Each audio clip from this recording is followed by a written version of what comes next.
Hi there, and welcome to Let's Slow Down, a podcast for all of you who feel tired and stressed from this overwhelming world. Here we'll have fun, inspiring conversations about living life on our own terms and explore ways to ease the pace of our modern world, because life really is good when you're relaxed enough to be present for it. I'm your host, Anne-Marie Stolting, and I welcome you to this space where I hope to inspire you to slow down, because life is too short to let it go by in a blur. So take a deep breath, relax, and enjoy the show. I always love talking to my friend and gratitude psychologist, Dr. Peggy DeLong. And she's back today to help us learn methods of cultivating inner peace with her Prioritize P.E.A.C.E. method.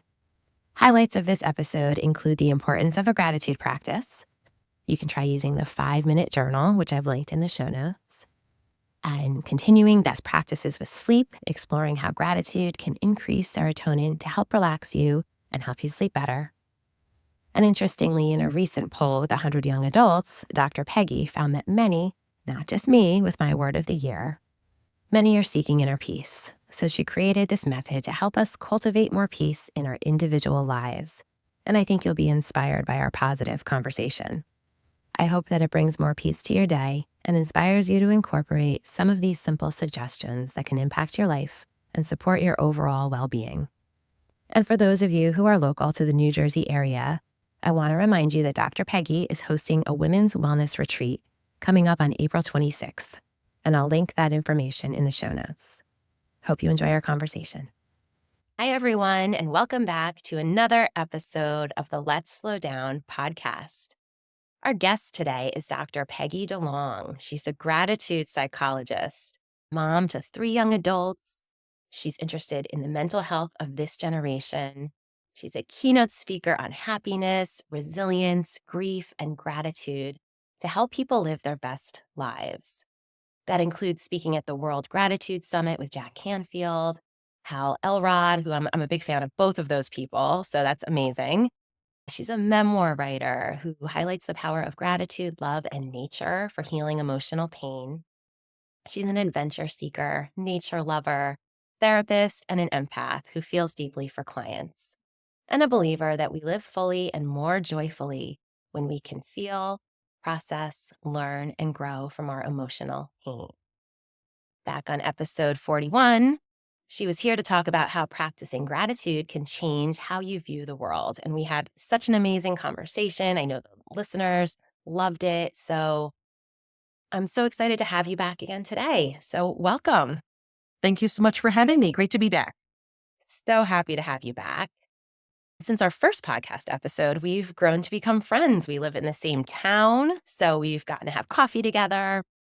I've been lucky enough to come to some of your live events, which are always so worth the time. And just, I always look so forward to coming to them. I leave feeling inspired, calm, peaceful. And I know that we're all in for a treat today. So we're going to talk about your new Prioritize P.E.A.C.E. method. But before we do that, can you just give our listeners a little background on how you started making this your life's work? Sure. Well, it really started in my childhood. I've always been interested in self-improvement, personal development, mental health. Part of that, I think, was because my father was a child psychiatrist and my mother just intuitively knew about peaceful parenting. And I think that really set the foundation for me to be curious and really learning how to be my best self. But one part that was always missing was gratitude. Like, I really consider myself quite an ungrateful teen, an ungrateful young adult. And it took tragedy in my life in my mid-20s to discover the power of gratitude for myself. So I had been doing all other kinds of methods for positive psychology and mental health, but the missing piece was gratitude. So even though it was tragedy and a really painful time that I wouldn't wish upon anybody, the life lesson that I've carried with me for 30 years, I'm so grateful for.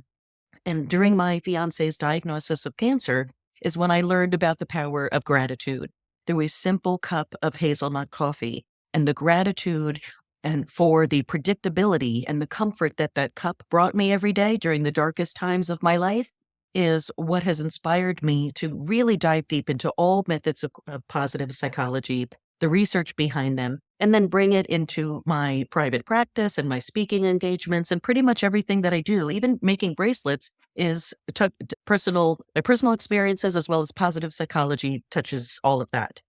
It's so true. I mean, I've read your books and we've talked a lot about this, and I feel like I've learned a lot from you. And I constantly remind myself of some of these lessons that you've shared because it can be such a simple thing. Like you said, a cup of hazelnut coffee in a very tough time for you grounded you and helped you be grateful for that. And I started this 5-minute journal. I don't know if you've ever heard of it, but I know I forget who's created it, but I learned about it through Hal Elrod, through one of his, I think through his documentary.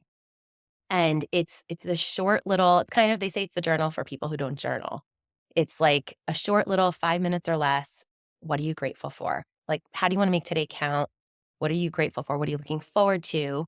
So you kind of fill it out in the morning. And then if you remember, you're supposed to go back in the evening and take a minute and kind of recap. Like, what were the highlights of your day? And what are you grateful for? What did you learn? So I've been trying to do that. And it's amazing the things that stick out, and I've noticed as I started doing it more regularly, I would be on my drive to work in the morning, and as I saw a beautiful sunrise, I'd think, "That's gonna be one of my highlights. This is so beautiful," and it kind of just reminds me to notice it and not just be, like, focused on my commute and the traffic, but take a look at the sun for a minute and feel that joy and be grateful for it because it's beautiful and it's amazing.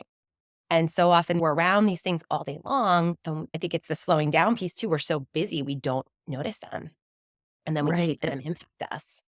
I love that's what gratitude does. It helps us to be more present in our lives, particularly exercises in the morning that help train your brain to notice the rest of your day, to be more present in your day, and to highlight and notice and even exaggerate the great things that we've all got going on. Things that we might label as simple, but they really are beautiful and worthy of being celebrated. And then I Totally. love that practice of then revisiting it at the end of the day. That's such a wonderful way, particularly at bedtime, to help facilitate more restful sleep. I love gratitude practices right at bedtime. The research shows that they significantly improve quality and duration of sleep.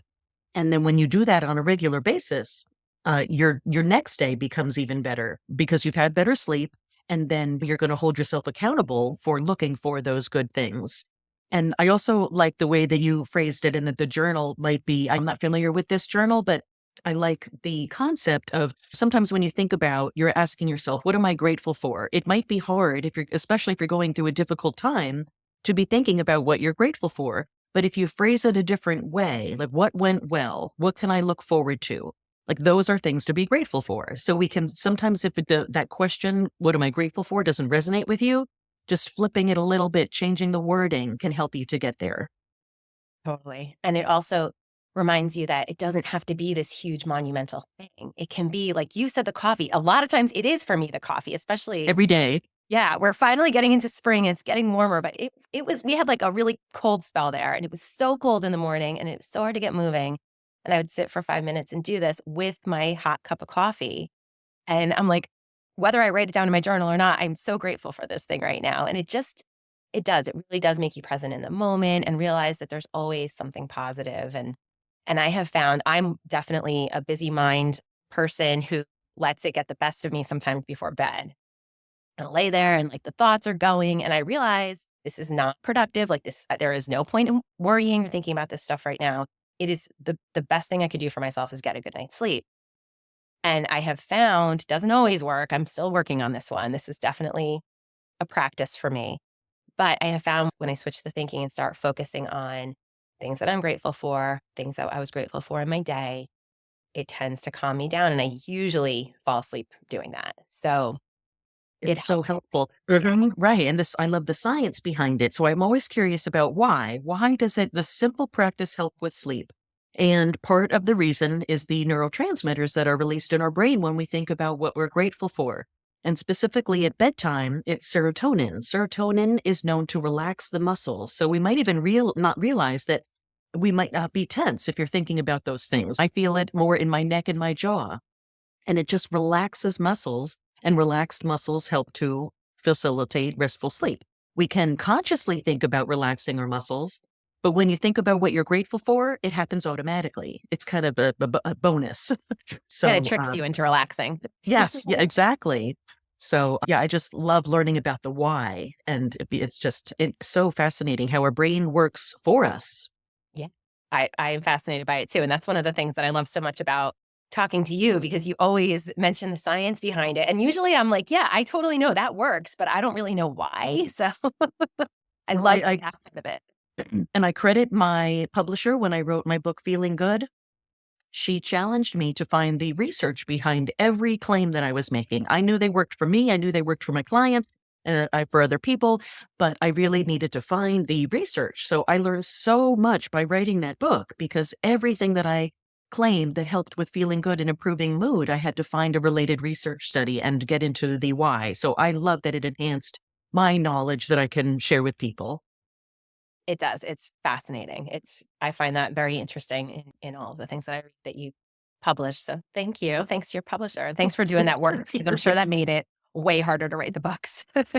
It made it, yes, it was harder and it frustrating because it was ready to go, but then I Yep. needed to, but it's in the long run, it's been wonderful. Very worth it. Yes. Yes. Thank you. And I also, just as you were talking about as you were growing up and the things that you were interested in, another common thread with the two of us is the self-improvement books and the personal development. I have always been the same way. I think as soon as I got my driver's license and could like drive to Barnes and Noble by myself, I found myself, and I would read fiction too, but I would always be in this like self-improvement section thinking like, is something wrong with me? I'm fascinated by this stuff. And finally, I just stopped questioning it. I'm like, this is what I enjoy reading, and I love learning from other people. And so I find that interesting. I feel like a lot of times that's what I choose to read for fun is some kind of nonfiction personal development book. Yes, I've always got either, well, definitely always a self-development book that I'm reading, sometimes a novel, sometimes both at the same time, but I love reading what's out there and different people's perspective because so many people might have the same information, but the way that they deliver them with their own special way of speaking and communicating, it lands a different way. So I'm always learning, even if it's the same type of content based on who's writing it. I've noticed it the same thing, and I've noticed it as a teacher too. Sometimes I'll be trying to explain a concept to kids. I'll just say it a little differently, and then all of a sudden I see the light bulb go on. Like, oh, okay, I get it. Even though I've been saying it basically the same thing a little differently for like a month, you just tweak it. So it does. It helps to read different people's perspectives on these things. And I look at it as a lot of people write these books after years and years of life lessons that they've learned. And we can, in a little one inch thick book that might take a couple hours to read or less, we can learn so much, learn a lifetime of lessons from someone. So I feel like it's pretty cool when you think of it that way. Absolutely. Mhm. So yeah, it's definitely one of those things that I love sharing simple things people can do that don't cost a lot of money, that anyone has access to. And I think books are a huge one. And I know that that's a huge part of your practice and the things that you like to share. So I'm very excited. You were telling me you had this new method, I guess, called prioritizing peace. And you shared that with me, I don't know, a couple months ago. And it was right when I had chosen peace as my word for 2025. And I was like, yes, we have to talk, and I need to learn all about this, and I certainly wanna share it with all the listeners from Let's Slow Down. We wanna dive in, we wanna learn a lot from you today. What inspired you to develop this approach and why it's so very relevant in today's world? Well, it's so interesting how things come to be. And often when I start with something, I'm not quite sure where it's going to end up. So when I started my website back in 2015, I had the website developer suggested that I write a blog. And I'm like, what's a blog? I didn't even know what one was. So I had to come up with something and I kind of put some ideas together. And now fast forward 10 years later, that became part of my book. And then I condensed it even more to think about what really resonates with people. What are the biggest pain points? Like really thinking about my 30 years of being a therapist and what are people really struggling with, as well as what does the research say about the best things that we can do for mental health. And it was interesting that as I gathered all of that information, each of the 5 areas that I'm going to talk about had a letter that could represent the acronym PEACE. And it was so interesting because I also did market research. I work a lot with young adults, and I had access to about 100 that I could pull through a survey. And I asked them not just what's bringing them down, but what are they seeking? And what most people said was peace. So I love that it's all come together, that this new Prioritize P.E.A.C.E method fits so nicely with the acronym PEACE. So each letter in the word peace represents one area of our lives that we really need to focus on every single day for maximizing mental health. And it's all under the umbrella of what I call the 4 P's for mental health: prioritize, plan, practice, prosper. Positive mental health doesn't just happen. We need to work on it. But the good news is the working on it feels good. It's fun and it feels good while we're doing these things. But we need to prioritize our mental health, plan health promoting activities, practice them often, and we will prosper even during difficult times. So that's the umbrella framework of everything that I do. And then within that, the Prioritize P.E.A.C.E method, the P stands for P for positive mindset, E for exercise, A for achievement, and that really involves rewiring the brain for achievement that makes us feel good rather than constantly bringing us down. And I'll talk about that. C for connection, and E for empathy. And looking at empathy a different way, we often think of empathy as giving to others, which is really helpful and a big factor in positive mental health. But so often people are doing it without focusing on the self first, empathy for the self, and starting with self-compassion. So I have a little bit of a different way of looking at empathy. So I could go through each of those letters and just highlight a couple of my favorite I would exercises love with that. I think that would be really helpful. Yeah. Sure. So with the P for positivity, so often when we're thinking about developing a positive mindset, it's all about positive thinking, which is great. That's really helpful. But there's 3 other parts that are missing. And that is that when we truly want to develop a positive mindset, we need to deal with negative thoughts. That has to be addressed. We need to deal with elevating mood and positive emotions, as well as dealing with our painful emotions. And I purposefully avoid calling them negative. I truly believe there's no such thing as a negative emotion. It's just an emotion, but we need to deal with them. So I call that the positive mindset grid. And you can visualize it as 4 sections: positive thinking, negative thinking, positive emotions, and painful emotions. And all 4 need to be addressed. It's so much more than just constantly trying to shove positive affirmations and positivity down our throats. We need those other components. So I get into my program about different ways to deal to address all of those. Another one is teaching about what I call the unkind mind. Even though our brain often works for us, a lot of the times it doesn't. So I teach people about negativity bias, that our brains are hardwired to think negatively; confirmation bias, that we have a negative thought, and due to confirmation bias, we are constantly trying to prove those thoughts and beliefs to be true, even when they're not true, and even when they harm us. And comparison, or constant comparing to other people, that contributes to misery. Another Which is thing, a like right now. huge, I mean, not just right now, but for the last decade with all the social media and just everything that's out there, it is so hard to not compare. I mean, you have to almost be living in a little bit of a bubble, which I try to do right, sometimes, but I know that's not right. realistic. You're right, it's not realistic, and that's part of what I teach, that it's not realistic to try to just shut it down. It's not gonna happen, and if you try that, it only leads to frustration and then judging yourself, "Why can't I stop doing this?" But the reason why, it's part of human nature. It's actually part of healthy child development, social comparison theory. It's part of how we learn our place in the world. We get social cues about appropriate behavior, but then at some point, usually around middle school, it tips the scale and makes us feel bad about ourselves when we compare to other people, but it still happens. So I teach, I call it the comparison conundrum, because we still do it, but we can do it to our advantage. So noticing when a feeling like jealousy rises up in you, it exists for a reason. It's shining a light on what's important to you. And I always like to use the example, like, let's say somebody has a beach house. I'm not jealous. That does not appeal to me. I love the ocean, but I don't want a beach house. The sand I'm a little bit tactile defensive. I like to look at it, but I don't want a beach house. But if someone mentions they have a mountain house with ski in, ski out, I'm jealous. I want that for myself. So it shines a light onto, like, that's what I'm working toward. And it also shows you what's possible for you too. If somebody has something and you feel jealous, it's kind of showing it's possible and you can have that as well. So instead of letting jealousy and social comparison bring you down and make you feel like a less than, use it to your advantage to motivate you and help you learn what qualities about you that you have that you can go toward that as well.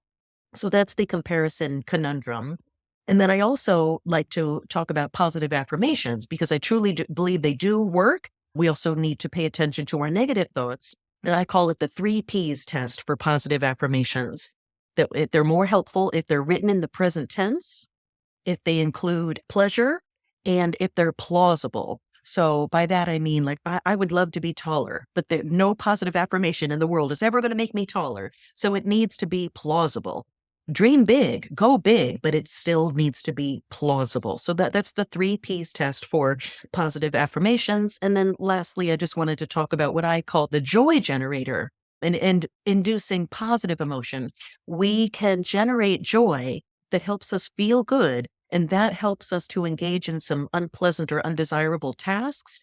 But we are in control of doing certain behaviors that make us feel good, listening to music, exercising. So just considering yourself as a generator of joy and listing some things that elevate your mood for just joy in life in general, but also to help when you're working on a task and have some undesirable things that you need to do. It helps you to be in a better place energetically and emotionally to do those things. So thinking of yourself as the joy generator. I love that. And it really, I'm just thinking of just this morning, everybody was kind of tired in my house. My daughter put on some upbeat music and she's 10 and she's rocking out. And I'm like, wow, I feel more awake right now. It instantly, and Yes. so easy to do. Yes, I love that. Music is so powerful. You can induce mood based on the choice of music. So if you're looking to relax, you can choose classical and more mellow music without lyrics. In fact, one study found that even just 13 minutes of listening to classical music helps to relax our nervous system. Really powerful. And it's a passive thing that we can do when our brains are fried. And you need either to feel energized by you can upbeat music or to relax by listening to relaxing music. Yes, I love the power of music related to mood. Yeah. I mean, just think about walking into a spa. If you're stressed, you're busy, you step in, and I feel like literally sometimes just one step in, usually it smells like lavender or something calming, and you hear this calming music, and it transports you immediately to another world. Abs- Absolutely. In fact, I run mini retreats, and one of the things that I have music playing, I use Insight Timer, and is a track called Floating. And it's beautiful, relaxing music that I have that people, and they immediately feel calm as soon as they walk into whatever venue I'm at. Such a strong, like, visceral response to music. Love it. Such good tips. Oh my gosh. That's amazing. And that's just P. That's just P. Yes. So now we can move on to E. And E stands for exercise. And by exercise, I just simply mean moving your body. Every day we need to move our bodies. It's connected to well-being and mental health. And so often we think of it just for physical health. There's so many more benefits to exercise, particularly for mental health, including the power of walking. So often people discount the power of walking.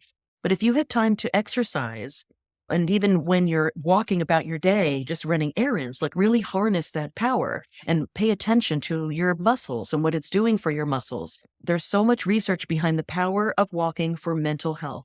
It helps clear our minds. It helps with immune functioning. There's so much that just walking, and I always like to say, it's so much more than just a walk. It's a simple walk, but it's so much more than just a walk. So take that word just out, because then we're minimizing its power. And then we think, oh, it doesn't matter if I don't do it, even if it's 10 minutes, it absolutely matters. So I have in my program a little exercise to kind of retrain your brain about the way you think about walking. It's so much more than just a walk. Another I call the trifecta of exercise. And with the trifecta being 3 things to concentrate on when you're spending time outside. The first is awe. Where can you find awe? Is it in a sunrise or a sunset? Is it the beautiful color of flowers or a shape that you might see in the clouds? Actively seeking awe. The next is trees. The more that we can be around trees, even in the winter when they don't have leaves, that the research shows that trees help with mental health. I love that we don't need to do anything and that just nature helps us. Yeah. And the third is water. Listening to being around water. There's a great book called Blue Mind. It is a long title. Blue Mind, how being on, around, under water helps us make us happier, healthier, more connected, and better at what we do. Just water. So listening to it, looking at it. So anytime you're out in nature, if you can be around water, that helps as well, whether you're looking at it or listening to it. So all trees and water, that's the trifecta of maximizing mental health benefits when we're out in nature. So if you have some time and the opportunity to go on a hike that doesn't have any water or one that does, choose the one that has water. And then stop and look at it. Don't just pass by it quickly. Listening to a brook, a babbling brook, taking a look at that pond or some frozen ice somewhere, like really pausing to take in the water. That's the trifecta of being out in nature for I love exercise. that so much. And it's just reminding me, making me think back to COVID. Both of us live near Hacklebarney State Park, and it's got all of those things. And I remember we'd go, kids were just starting, everything was just closing down, and we were starting this virtual school stuff. And I remember whether it was like a long recess and we'd run up there real quick because we were super close, and we would just go walk. And I'd always find myself sitting by, there's a river that runs through Hmm. there, and sit by that for a few minutes. And it it helped me so much. It just, like, made me feel so much more peaceful and grounded and energized, and just to see everything's gonna be okay. The kids are running around, they're playing, we're all fine, it's okay. At the beginning, everything was so scary, and for a short time, they ended up shutting all the state parks down, so they closed it, and I thought, "What am I gonna do? Like, this has been my saving grace," and I realized I'm still very lucky I can walk around. I was thinking of these poor people that were holed up in apartments in cities and didn't have all this nature around them, and to me, it really, I think, saved my mental health during that time, because just to get outside and just breathe the fresh air and be around those trees, and when we could be in that park, these tall trees that have been there for hundreds and hundreds of years, and the water and the just the peace that I would feel in there was very magical and just made such an impact. So I can speak to that. I've definitely felt the benefits of all the nature. Absolutely. And exercise and in nature is wonderful, but even passively, when you don't feel like exercising, spending time in nature, it's so predictably healing. And I love that you don't need to do anything. Nature will Yeah. predictably be very healing. And many people did discover that during COVID. Unfortunately, lots of people who were hiking and spending time in nature during COVID they're not doing it as much. Okay. So being intentional about exercise is really important. And then even things that you might take for granted that it really is exercise, whether that when you're doing laundry, you're still moving your muscles and stretching. So often we discount the power of stretching as well. That's moving your body. And that has a different impact. That has more of a calming impact than, say, going for a run. But whatever works for you, incorporating movement into your day. And then I have another thing that I call move to mood, meaning that similar to the joy generator, there's different types of movement that can induce the desired mood you're looking for. So if you're feeling very anxious, then the movement is stretching, yoga, and things like that. If you are looking to get energized, then aerobics is the way to go, running, quick jumping jacks. So the research shows that we can actually generate mood based on the type of movement, including skipping. So often we think that people skip because they're happy, which likely is true. Kids on a playground, they're skipping and they're happy. But the research shows that you can actually induce happiness and joy by skipping. So you can Wow. start Love with skip. that. Yeah. So it's really cool. So I call that move to mood and considering what mood you want and engage in certain types of behavior. It's really cool. I love So that. Yeah, you just think of, like, a little girl skipping on the playground, but we can do it too. exactly, right. And so we can have a bunch of adults skipping down corporate hallways. Who cares what the other people think? We'll be happy. Yeah, yes. So it's a great mood generator. So the next in the prioritize peace method is A for achievement. So I work with a lot of high achievers, and being a high achiever is not a bad thing. But unfortunately, our brain starts to get wired in a way that does not serve mental health, where people are constantly looking for the next achievement and lose joy in the journey. So I help people to rewire what achievement means. And one of them I call the 3 Ps checklist to avoid the high achieving cycle. And that's considering every day, does your life include these 3 Ps? Are you present in your life? Do you have pleasure in your life? And purpose. All of these, when they're connected with achievement, result in more positive benefits for mental health. Present, pleasure, and purpose. And there's different ways to achieve all of those. And so often when we think about purpose, we think that it has to be some huge thing. And keeping it simple, like your purpose can be kindness. And it's easy to be kind every day. So let your brain off the hook. It doesn't have to be something huge. You don't have to be curing illness. That doesn't have to be your purpose in life. Your purpose can be simply kindness to your fellow human being. So when we connect with those 3 Ps, it helps achievement be less stressful and more meaningful to enhance our lives. And then just being mindful of connecting to the journey. So not just waiting to celebrate the end result, the achievement. In fact, true happiness is in that journey along the way. I love Sean Aker as one happiness expert that I love to follow. And his definition of happiness is in something about like seeking our potential. It's not actually getting to that potential and the achievement. It's the seeking. It's the along the way. So rewiring your brain to be more present and celebrating your small wins every single day. That's the rewiring of achievement of this cycle, that this high achieving cycle that can lead to absolute misery if we're not careful about it. And it can often start in childhood, that we're praised for good grades. We're praised for these wonderful achievements. And that's great. But when we start to attach it to our self-worth, that is when it starts to become dangerous. So that you feel if you're not achieving something huge, that somehow your value in the world has gone down. Absolutely not true. So it's just involves some rewiring and mindfulness around what we think about achievement. Yeah, that speaks to me big time because I know I found myself definitely attaching self-worth to the to-do list and the bigger things when, as you said, it's in the journey and those big things can 100% just they almost don't mean anything. If you're totally burnt out and stressed by the time you get them, you can't even enjoy them. So it's like, what is the point of any of it then?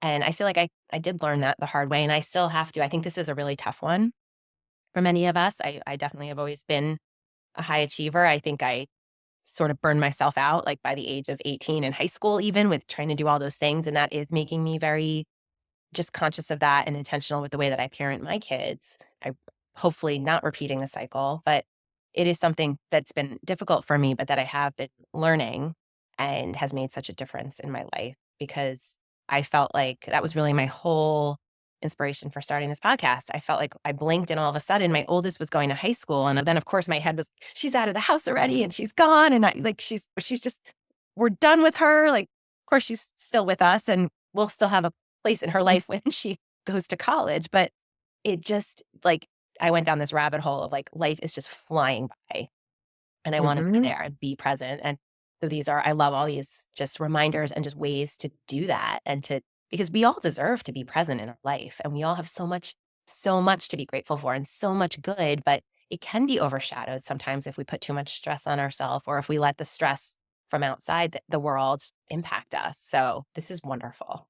Absolutely. And just as we all deserve to be present in our lives, we all deserve pleasure. So often people, when they're busy being a mom, you've got so many demands that pleasure, some people convince themselves that it's selfish when we Yeah. And feel we guilty need, over it. Yeah. yes. So it's very different from engaging in activities of self-care and then judging yourself for it. That defeats the purpose. So joy is a necessity in life. It's not selfish. It is a necessity. Joy is what helps us get through difficult times. And when we gift ourselves that joy every day, it's so predictable that even when you're not engaged in it, it's coming and it helps you get through the day. Even if it's 5 minutes of reading before you go to bed. On my busiest of days when I was in graduate school and working part-time, that's all I had was about 5 minutes. But I savored that 5 minutes to read and connect with my husband before we both went to bed. So when life gets busy, so often joy is the first thing to go, but we need to be creative in finding ways to not just find the time, create the time for joy.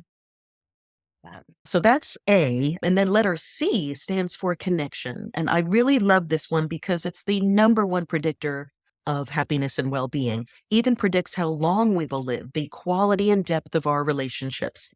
So that's C for connection. And I call it the 4 C's formula for happiness: connection creates contentment, and then with consistency leads to happiness. So it's not just a one and done deal. We need to be consistent about our connections on a regular basis. The good news is it doesn't have to be hours every day. Some days it could be a 30-second text that you send to somebody, but you're maintaining a connection with an old high school friend or somebody that means something to you. You're maintaining that connection.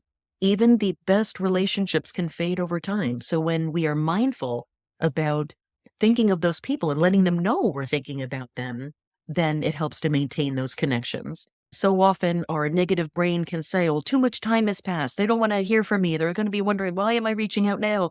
But the research shows that the surprise factor actually it improves mood for the recipient. So just to dispel any negative thoughts that might prevent you from reaching out to somebody, trust that the recipient is actually gets a boost in mood. If it's a text, by seeing your name light up on their phone, it actually does help. And for people who might feel a little bit anxious or nervous about making new connections, I use what I call the look, smile, and ask formula. So if you're in a new setting where you don't know many people, or if you're starting college or graduate school or a new job, it can feel very overwhelming making new relationships. So keeping it simple: look, smile, and ask. When we look people in the eye, it reduces oxytocin in the other person's brain, making them feel good and cared for. Just eye contact. You don't even need to speak. So looking at somebody helps somebody feel good, and it increases your likability factor just through eye contact. Same thing with smiling. Smiling helps us feel good. And there's, I think, what's it called? Mirror neurons, that when you smile at somebody, the other person's brain mirrors back to you and they smile also. About 70% of people, not always. So if you try this in a grocery store, not everybody's going to smile back at you, but most people will. And then the last is ask. Everybody likes to talk about themselves. So if you're wondering like how to start up a conversation, ask a question about that person. People love to speak about themselves. So this is a wonderful way to get a conversation going. And I always like to say also that there's no such thing as small talk. When we call it small talk, it makes us think that it's insignificant, that it doesn't matter. It makes it feel more awkward. But every human connection matters, including what we label as small talk. So I like to reframe it as all talk. It's not small talk, it's all talk. And then use the acronym and the word all to help you come up with things to talk about. So the A stands for anything. Talk about the weather, the traffic, anything at all. It doesn't matter. It still is human connection, and that matters. The next is L for like. What's a compliment? You could compliment the person's hair or anything at all. Maybe they're grocery shopping and you see something cool in their grocery cart. Who knows? Anything at all that inspires you. That's the L. And then the last L is learn. What is one question that you can ask? So remember that acronym ALL, that helps to spark conversation, and it all matters. And then lastly, I call, when we're out in public, I call it the prioritize people in public. So anytime you have the choice of a person or a machine, choose the person. Even if you're silent as you're going through the grocery line, it still is human connection, eye contact, and it makes us feel seen. It makes us feel part of our communities and part of the world. And this is so important now when loneliness is truly an epidemic and machines are replacing people. So we need to be mindful about seeking out human connection whenever we can. I was listening to a great podcast. One of my favorite podcasts is The Happiness Lab with Laurie Santos. And she had on an expert who was speaking about how one of his greatest regrets was that he invented the ATM because it took out human connection. Like, that's what makes us I did. happy. Yeah. So it's wonderful that we can go through this line quickly and deposit our checks or do it now. We even have mobile banking, but it takes out human connection. So yes, it's convenient to have those things, but every now and then just being mindful of going into that bank and talking with the teller, getting to know people. I love that in our town over the course of years, even just asking what their name is. So you feel human connection. So remember that, prioritize people in public. I remember you bringing this up last time we talked, and I always think about that when I'm in the grocery store, trying to go to the actual person and not the self-checkout. There's always a problem at the self-checkout anyway, so you know what? It doesn't actually save time. I feel like I've always got my hand up and the light's flashing, so I think it's actually a time saver just to do it the old-fashioned way, and is good for our mental health too. Absolutely good for our mental health. That when so often we discount those simple things, but they all add up and they all matter. Yep. And when you were talking about smile, it could be as simple as smiling at someone. I thought of this story. This happened to me like a year ago. And I was walking to my car. I was leaving like a Home Goods or something. I was just in a parking lot, middle of the afternoon, and I walked past this woman and I smiled at her because that's what I do. I mean, we walk directly past each other. I find it harder to make eye contact with someone. I really do. I don't know. That's just how I'm wired, but I just smiled at her. So kept walking and she turned around and she said, "Were you smiling at me?" And she kind of yelled at me. And I thought, "Oh my God, am I going to get like beat up right now or something?" Like it was very accusatory and I got very nervous. And I said, "Yeah, it was." She goes, "Do I know you?" I'm like, "No, I just smile at people when I pass them." And then she totally changed. She goes, "That's really cool. Thanks for doing that." And she walked away. I went from feeling like I think I'm about to get beat up to, "Oh, I think I made her happy." I'm not really sure. But, Wow, that's really powerful. How yeah, even so that person was probably having a bad day or like just perceiving the world in a certain way, yep. and you flipped it right there through a smile. And then I Uh, thought, like, is it that unusual that someone would smile? I thought that was like a little like, "Oh, well, we need to do more of that if that's such an unusual." Mhm. And I had an incredible experience once where I had been traveling all day, lugging luggage around, missed flights and everything. And I finally got to my destination and I checked into this beautiful hotel and the receptionist greeted me with the nicest smile. Like, and I felt compelled to tell her. I said, "Thank you. You just made my day with your smile." And I left it at that. I went and got some coffee. So she didn't see me in the lobby getting the coffee. And she said to her coworker, "Did you hear her? She likes my smile." Aw, That made me feel so good that, yeah. that to know that it had such an all I did was say I like her smile. So we just don't know the power of our words, that it could be the nicest thing that somebody hears or your beautiful smile, the nicest thing that somebody sees. Yeah. Yeah, it's so simple. I remember when my kids were little, sometimes we'd be in a store or something, we'd get back in the car and my daughter would say, "Oh, did you see her nails? Like, they were so pretty," or and I tried to teach them I they were. If you thought that, you can tell them, "I really like your nails. I really like your hair," whatever it is, because it clearly you did like them. You couldn't wait to tell me about them, but it's funny how they would wait till we were, like, alone, and then they would share that with me. So I tried to and I think that as they're getting older, I think that they do more naturally do that and share that thought. Like, if you have a nice thought about someone, don't keep it in your head. Let it, Yes. as you've shared, let it make their day, and it can change yours too.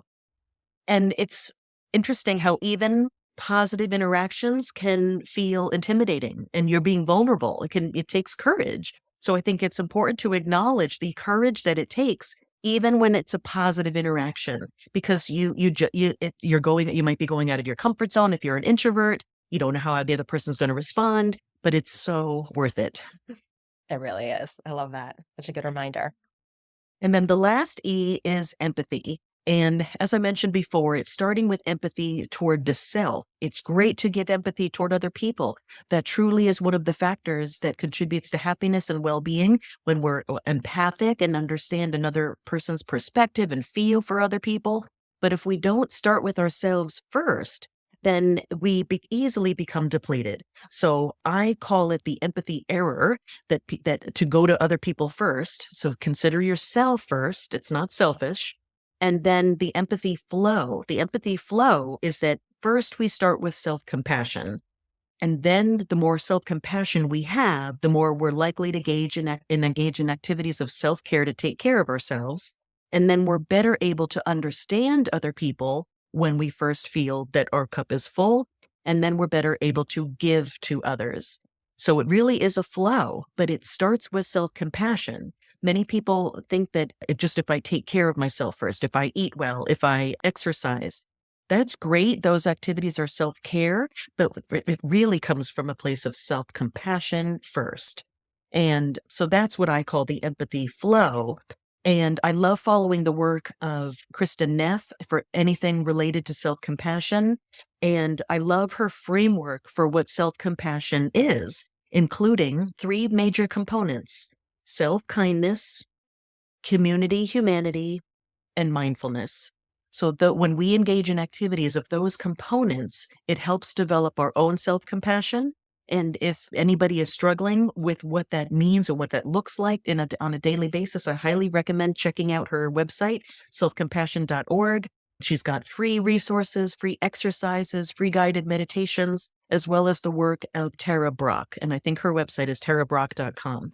Two wonderful psychologists who have really devoted their professional lives to self-compassion. And that's where empathy, in my opinion, needs to start. I think we're missing the mark when we just try to give to other people without focusing on ourselves first. And this is particularly a challenge for high achievers who sometimes their self-worth gets attached to how much they give to others. And it can so easily lead to burnout when you're not first having self-compassion. Yeah, it's so important. And I'll link all of the people that you've mentioned, because they're definitely sound like great resources. I want to check them out myself. I have noticed that. And also, I think as a high achiever, the self-care stuff, like knowing, okay, you have to eat well. You're supposed to exercise X minutes a week or whatever it is, that can turn into like a stressful thing. And we put this pressure on ourselves. And I caught myself doing it the other day because I was like, gonna do my exercise in the morning before I go to work. And I was tired. It was Monday and I didn't feel great. So I caught it. And a lot of times I don't, but I caught it and I said, what? I'm going to be kinder to myself. I'm going to do 15 minutes of like gentle yoga. And I'm just going to start this day because I think that that's what I need right now. And I felt so much better after I let myself do that. I mean, there's something to be said. Sometimes a really tough workout. I don't know how many of some people out there. I've interviewed someone recently who she told me her favorite way to slow down is lifting weights. And I was like, that's amazing. I wish I could respond the same way, but that's not me. So for some people it is, but a lot of us, we do it because we know it's good for us and we have to do these exercises, but have to be kind and we have to give ourselves compassion and it's just a really, really important piece. And I find that we feel like guilt attached to it. And I try to also remind myself, like, what advice would I give my friend or my kids right now? If they were really tired like this, I wouldn't say, oh, go do a hard workout. I would say, maybe skip it or stretch or do something else. And just taking the advice that we often would give to other people, because I think we're often so much more compassionate and empathetic to others, and we still hold ourselves accountable and just are too hard on ourselves. So I don't know why we do that, but Absolutely. Most people are our own worst critics. And Kristen Neff talks a lot about that, like silencing the inner critic. Mhm. And the more we can do that, the more self compassion we have. And it makes everything else kind of fall into place when you really are mindful about paying attention to the negative thoughts that you have and silencing them. It's so important. So important. And as you mentioned, it makes you feel better and operate just, I mean, honestly, not that productivity is the number one thing, but I think that you can get the things done that you need to get done you raise the energy, that joy effect and all of that. You get what you need to get done. And then you also go about your day, you show up differently for yourself and for the people around you. So it's a win-win. Yes, yeah, and it's so important to follow your intuition. There's so many well-meaning people about talking about research-backed things that work. But if something doesn't resonate with you, even what I've talked about today, this is not the end all be all for everybody. So pay attention to your intuition and avoiding self-judgment when something doesn't work for you and move on to learning what does and then using that. So that it's not a one size fits all with any method of self-help or more personal development. That's a great reminder. We have to just be gentle on ourselves, right? I mean, the whole slowing down piece for me was just invite more ease and calm into my world so that I could show up and be more present and just live more fully. And I think every single thing that you've mentioned today can help us get there. And what's nice is that you mentioned so many different things. So everybody can just pull the pieces that speak to them and try that. And so many of these things are just little things you can finish listening to this episode and go try one of them, and it's going to change the trajectory of your day for the better. And that's why I love, love, love talking to you and just learning from you. Thank you for coming on and just sharing so much wisdom with us. I mean, it's incredible. My pleasure. And Always just fun to talk. it is always fun to talk to you. And to lastly, just to wrap it up, what is your favorite way to slow down right now? Oh, that's hard because I really have two. You can have two. That's okay. So, gratitude always. Gratitude helps me to slow down whenever I'm working on something and I'm not quite there yet and getting involved in comparison and all of that. Gratitude helps to ground me, get connected to what I do have got going in my own life to be grateful for, helps me be more present consistently, predictably. The other is nature. I need to be out in nature every day, even if it's just for 5 minutes on a very busy day. So those two things help me to slow down with predictability. And I just love that they're both so accessible. And even on the days when the weather is terrible, we can still benefit from nature through technology, sounds, and photographs. That the research shows that even if it's a photograph and a sound that you're listening to on an app, it still has the benefits. Wow. Interesting. Huh. Learned a lot today. So, Dr. Peggy, can you please share where everybody can find you? And I will certainly link it all, but let them know. I know they're going to be looking to learn more from you. Sure. I think the best way would be to sign up for my free resource. I have a resource that I call The Grateful Day, teaching people simple methods of incorporating gratitude into your life that don't need to take more than 5 minutes a day. So that's at drpeggydelong.com/The Grateful Day. Great. Thank you so much for being here today. My pleasure. Thank you for having me. I hope you've enjoyed our journey together. Please take a moment to rate and review the show. It really helps us grow and reach others looking to slow down too.